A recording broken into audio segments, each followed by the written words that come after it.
আমি সুমনা। আমি আজকে চলে এসেছি আমার ইউটিউব চ্যানেল কখনো সখনোতে আজকে একটা ইটালিয়ান রেসিপি নিয়ে। তো আজকে এই ইটালিয়ান রেসিপিটা কি সেটাই আজকে আমি আপনাদের সঙ্গে শেয়ার করব। তো সেটা জানতে গেলে অবশ্যই কিন্তু আমার ইউটিউব চ্যানেল কখনো সখনোতে চলে আসতে হবে। আর এই রেসিপিটা বাচ্চা থেকে বড় সকলেই কিন্তু ভীষণই ভালোবাসে, আর বাচ্চাদের ভীষণই পছন্দের এই রেসিপিটা, ভীষণই পছন্দের খাবার। তো এটা আমরা রেস্টুরেন্টে গিয়ে খেয়ে থাকি, তো রেস্টুরেন্টে না খেয়ে এবার আপনারা বাড়িতেই বানিয়ে দিন বাচ্চাদের, বাচ্চারা তাহলে কিন্তু ভীষণই খুশি হবে। তো চলুন এটা দেখে নেওয়া যাক কিভাবে আমি বানালাম। আর সেটা দেখতে গেলে চলে আসতে হবে আমার ইউটিউব চ্যানেল কখনো সখনোতে। তাহলে চলে আসুন, আমি সেখানেই আপনাদেরকে দেখিয়ে দিচ্ছি এটা আমি কিভাবে বানিয়েছি। এই রেসিপিটার জন্য আমি নেব পাস্তা। এখানে আমি 200 গ্রাম পাস্তা নিয়ে নিয়েছি। আজকে আমি ইটালিয়ান রেসিপি করে আপনাদের দেখাবো, আর সেটা হচ্ছে পাস্তার রেসিপি। তো এই 200 গ্রাম পাস্তাটা আমি প্রথমে কি করব, সেদ্ধ করে নেব। তাহলে চলুন আগে সিদ্ধ করে নিই। এরকম বন্ধুরা, কড়াতে আমি জল দিয়ে দিচ্ছি পরিমাণ মতো। এই জলের মধ্যে আমি দিয়ে দিচ্ছি নুন। আর পারফেক্ট পাস্তা কিভাবে বানাবে রেস্টুরেন্ট স্টাইলে সেটা কিন্তু স্কিপ না করে পুরো ভিডিওটা দেখে নেবেন। আর দিয়ে দিচ্ছি একটু সাদা তেল। এবার আমি এর মধ্যে পাস্তাগুলো দিয়ে দেব। পাস্তা কিন্তু বেশি সেদ্ধ হলে হবে না, যাতে গলে না যায় সেদিকে কিন্তু খেয়াল রাখতে হবে। তাহলে পাস্তাটা আমি কিভাবে সেদ্ধ করে নিচ্ছি সেটাই দেখতে থাকুন। এরকম বন্ধুরা, আমি 5 মিনিট পরে ফিরে এলাম। এটা কিন্তু 5 মিনিটের বেশি সেদ্ধ করা যাবে না, এটা 80% সেদ্ধ করতে হবে। তো আমি আপনাদেরকে দেখিয়ে দিচ্ছি কিরকম এটা সেদ্ধ হয়েছে। তার জন্য আমি এখানে একটা পাস্তাকে তুলে আপনাদেরকে কেটে দেখিয়ে দিচ্ছি। দেখুন, এই ছুরি দিয়ে আমি এটা কেটে দিচ্ছি, দেখুন কত সহজে কেটে গেল। পাস্তাটা আমার কিন্তু সেদ্ধ হয়ে গেছে। আর বাকি 10% সেদ্ধ হবে ভাপে, আর বাকি 10% সেদ্ধ হবে কুক করতে করতে। তো এটা আমি জল থেকে ছেঁকে আমি এটা তুলে নিচ্ছি। আমি একটা ডিশের মধ্যে তুলে নিচ্ছি, আপনারা যে কোনো পাত্রে তুলে নিতে পারেন, একটা ঝুড়িতে বা বড় ফুটো ফুটো থালাতে, যাতে খুশি তুলে নিতে পারেন। তো আমি এরকম একটা থালার মধ্যে, ডিশের মধ্যে তুলে নিলাম। এরকম বন্ধুরা, আমি এই পাত্রটার মধ্যে তুলে নিলাম। আর এর মধ্যে আমি দিয়ে দেব একটু সাদা অয়েল। এটা কিন্তু জলে ধোবেন না, এটা জলে ধুলে এর টেস্টটা কিন্তু নষ্ট হয়ে যাবে। সেই জন্য চেষ্টা করবেন জলে না ধুয়ে করতে, তাহলে কিন্তু এই টেস্টটা ঠিক থাকবে। তো এইবার আমি এই অয়েলটা দিয়ে এটা ভালো করে মাখিয়ে নিচ্ছি। আর দেখুন একটার সঙ্গে কিন্তু একটা একদমই লেগে যায়নি, খুবই সুন্দর ছাড়া ছাড়া ছাড়া ছাড়া হয়ে আছে। তো আমি আজকে আপনাদেরকে দেখাবো কিন্তু হোয়াইট পাস্তা। তো সেই হোয়াইট পাস্তা করতে এবার আমার সসটা দরকার, সেই সসটা আমাকে বানাতে হবে হোয়াইট সস। তো চলুন আমি এবার হোয়াইট সসটা বানিয়ে নিই। কড়া বসিয়ে দিয়েছি গ্যাসের চুলায়। তো এবার আমি হোয়াইট সসটা বানাবো। হোয়াইট সস বানানোর জন্য আমার লাগবে, পারফেক্ট হোয়াইট সস বানাতে গেলে এখানে দেব আমি বাটার। এখানে আমি 3 টেবিল স্পুন বাটার নিয়েছি। তো এবার আমি এই বাটারটাকে আগে গলিয়ে নেব, আর আঁচটা কিন্তু একদম কমিয়ে দিলাম। দেখুন বাটারটা কিন্তু গলে গেছে। তো এর মধ্যে আমি ওই একই চামচের মাপ করে 3 চামচ ময়দা দিয়ে দিলাম। এবার ময়দাটা বাটারের সঙ্গে ভালো করে মিশিয়ে ভেজে নিতে হবে। এর পারফেক্ট স্বাদ আনতে গেলে যতটা পরিমাণে বাটার দেবেন, যদি 2 চামচ বাটার দেন তাহলে 2 চামচ ময়দা, 3 চামচ বাটার দিলে 3 চামচ ময়দা, আপনাদের পরিমাণ মতো এটা কিন্তু করতে হবে। তো এই বাটারটার সঙ্গে আমি ময়দাটা ভালো করে মিশিয়ে নিচ্ছি। আর খেয়াল রাখতে হবে যেন মানে দানা দানা না থাকে, তাহলে কিন্তু রেস্টুরেন্ট স্টাইলে এই স্বাদটা আপনারা পেয়ে যাবেন। দেখুন আমার কিন্তু ময়দা আর বাটারটা বেশ ভাজা হয়ে গেছে। এবার আমি অল্প অল্প দুধ দিয়ে এটাকে আমি একটা সসে পরিণত করব। দুধ দেব আর নাড়তে থাকবো, দুধ দেব আর নাড়তে থাকবো। এটা কিন্তু নালে দানা পাকিয়ে যাবে, সেই জন্য অল্প অল্প দুধ দিতে হবে আর নাড়তে থাকতে হবে। দেখুন কতটা ফুলে গেছে, এটা কিন্তু বেড়ে যাবে। আঁচটা আমার মিডিয়ামে দিয়ে দিচ্ছি। মিডিয়ামে দিয়ে আমি এটা কিন্তু বানিয়ে নেব। এবার এখানে জল দেওয়া যাবে না, জল ছাড়া কিন্তু এটা করতে হবে, একদমই জল দেওয়া যাবে না। দেখুন আমি আবার একটু দুধ দিচ্ছি, আর একটা হুইস্কারের সাহায্যে আমি এটাকে ভালো করে ঘেটে ঘেটে নিচ্ছি। এটা যত মানে দানা বেঁধে গেলে একদমই কিন্তু খেতে ভালো হবে না, সেই জন্য এই হুইস্কারের সাহায্যে এটাকে ভালো করে ঘেটে নিতে হবে আর দুধ দিতে হবে। দেখুন বন্ধুরা, সসটার মধ্যে আমি সব দুধ দিয়ে দিয়েছি। একটু দুধ রয়েছে, এই কাপে 2 কাপ মতো দুধ লাগলো। আর আমি যে যখন আমি ওটা সেদ্ধ করলাম, সেই পাস্তা সিদ্ধ করার একটু জল আমি এর মধ্যে দিয়ে দেব। এটা দিলে কি হবে, এটা বেশি ঘন হয়ে যাবে না, আর আপনার এটা খেতে কিন্তু স্বাদটা দ্বিগুণ বেড়ে যাবে। সেই জন্য এই জলটা আমি একটু দিয়ে দিচ্ছি এর মধ্যে। ছোট কাপে 1 কাপ মতো জল আমি এর মধ্যে দিয়ে দিলাম। এবার বন্ধুরা এর মধ্যে আমি দিয়ে দেব চিজ। এখানে আমি চিজ নিয়ে নিয়েছি, কিছুটা পরিমাণে চিজকে আমি গ্রেট করে নিয়েছি। এই চিজটা আমি এর মধ্যে দিয়ে দিচ্ছি। এখানে মজরেলা চিজও দিতে পারেন, আবার প্লেন চিজও দিতে পারেন। আমি কিন্তু প্লেন চিজটা দিয়েছি।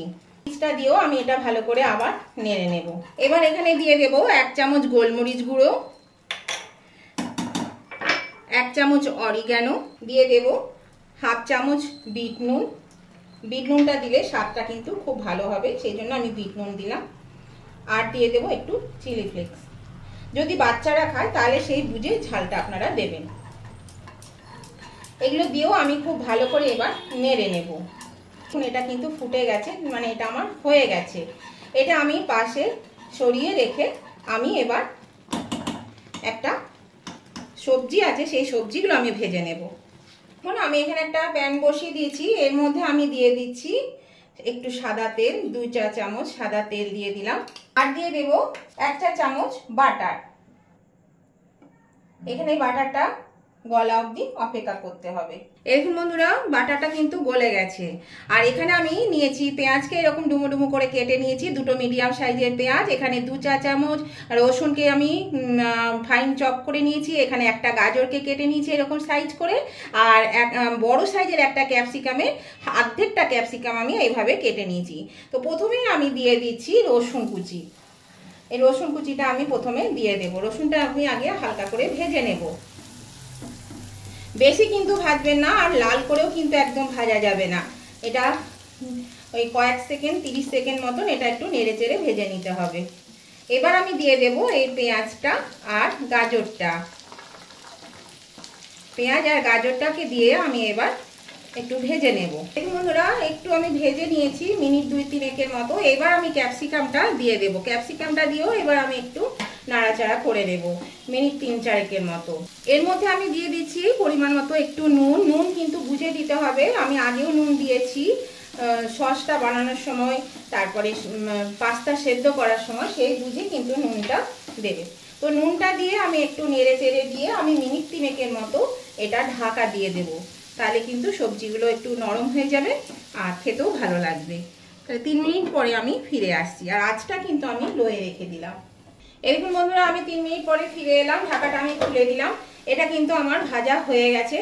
এটা কিন্তু একটু ক্রাঞ্চি ভাব থাকবে, তবে কিন্তু খেতে বেশ ভালো লাগবে। তো চলুন এবার আমি এটা নামিয়ে আমি এবার পাস্তাটা রেডি করে নিই। দেখুন বন্ধুরা, আমি এই সসটা এর মধ্যে বসিয়ে দিয়েছি। আর এর মধ্যে সসের মধ্যে আমি এই ভেজে নেওয়া সবজিগুলোকে আমি এবার দিয়ে দেব।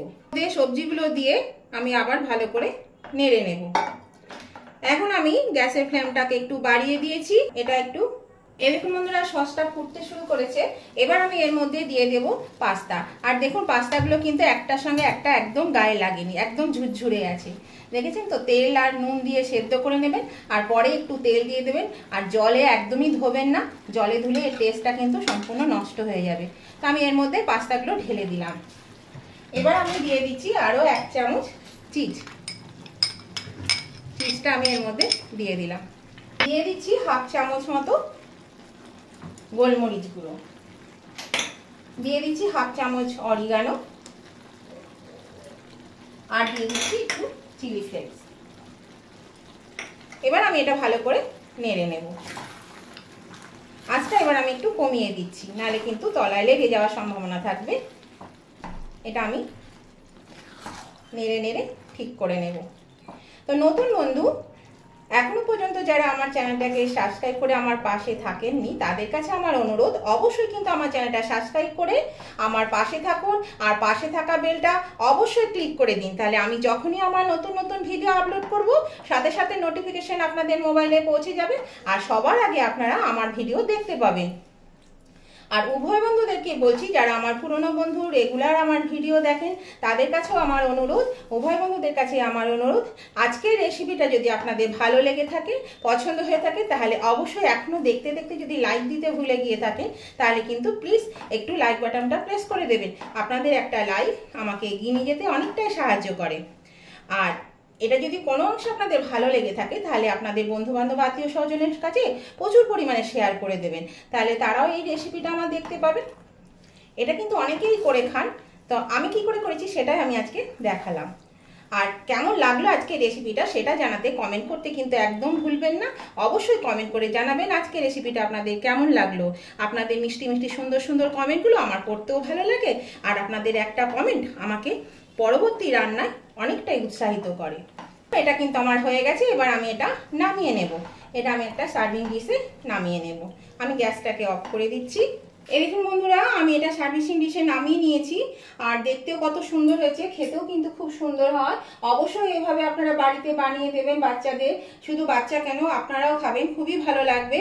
আর আপনারা হয়তো বানিয়ে খানও, কিন্তু এটা বানানো খুব একটা কঠিন না, খুবই সহজ, আর খেতেও খুব সুস্বাদু হয়। তো পারফেক্ট রেসিপি পাওয়ার জন্য অবশ্যই এটা কিন্তু স্কিপ না করে দেখবেন, তাহলে কিন্তু আপনাদের এটা ভালো লাগবে। রেসিপিটা কোথাও কিন্তু স্কিপ করলে বাদ পড়ে যাবে, তাহলে আপনারা ঠিকঠাক করতে পারবেন না। তো এটা কিন্তু খুবই সুস্বাদু হয়। তো ভালো লাগলে আপনারা উভয় বন্ধুরা আমার চ্যানেলটাকে লাইক, শেয়ার, কমেন্ট করে দেবেন। আর যারা এখন আমার নতুন বন্ধু, তারা কিন্তু অবশ্যই সাবস্ক্রাইব করে আমার পাশে থাকবেন, আর কমেন্ট করতে ভুলবেন না, কেমন লাগলো কমেন্ট করে দেবেন। তাহলে আজকের মতন আমি ভিডিওটা এখানেই শেষ করছি। আবার আমি নতুন ধরনের নতুন ভিডিও নিয়ে চলে আসবো। ততদিন আপনারা ভালো থাকুন, সুস্থ থাকুন। Tata, bye bye.